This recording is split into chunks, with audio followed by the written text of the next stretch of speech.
Doctor साहब 10% को तो माइल्ड 15 मई मॉडरेट को होगी। 15 मई को पंजाब हुकूमत ने वो स्टडी की थी, जो बड़ी एक्यूरेट मुझे लगा था कि उन्होंने सैम्पलिंग 30 की है, अप्रैल की स्टडी 12,500 है जो टेस्ट करके 15 मई उन्होंने को एक गई। प्रोजेक्शन बनाई थी कि 6,70,000 लाहौर में। ये 15 मई का फिगर था, उसके बाद ये ईद वाली नहीं, सर्ज आई है। 15 मई की जो फिगर है ना, ये मैं थोड़ी सी इसमें करेक्शन कर दूं, थोड़ी सी इसमें करेक्शन कर दूं। ये 15 मई की फिगर जो है ये 30 अप्रैल की है। अच्छा, दुरुस्त है।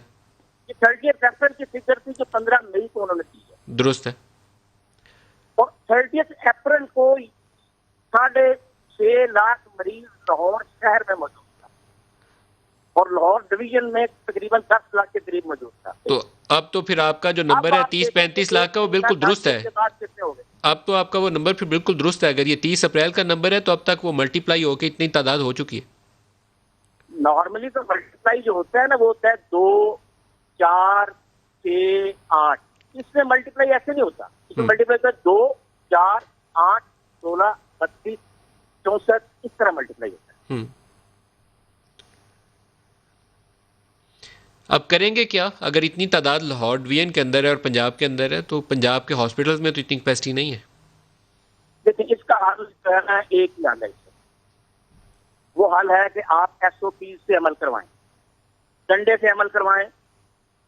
जो मास्क नहीं पहनता उसको जुर्माना करें, जो सोशल डिस्टेंस नहीं रखता उसको जुर्माना करें।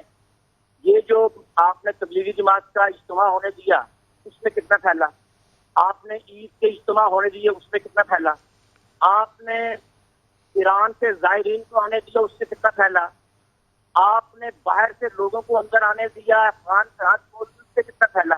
अब आप इसको रोकें, आप SOP से अमल करें, बार बार साबुन से हाथ धुलवाएं, सैनिटाइजर इस्तेमाल करवाएं, मास्क लगवाएं और सोशल डिस्टेंस करें। इससे ये है कि ये वबा को आप कम कर सकते हैं, खत्म नहीं कर सकते। और फौरी तौर पर हॉस्पिटल्स बनाएं। आपने देखा यूनान में पहली मौत हुई थी, पहली डेथ हुई थी, उन्होंने हॉस्पिटल बनाने शुरू कर दिए। तो फौरी तौर पर हाई डिपेंडेंसी हॉस्पिटल बनाए, जिसमें मैं तो ये आपको बता रहा हूँ कि डॉक्टर जो रिसोर्सफुल होते हैं, जिनके सारे जानने वाले दूसरे डॉक्टर होते हैं, उनको अपने पेरेंट्स के लिए बेड्स नहीं मिलते।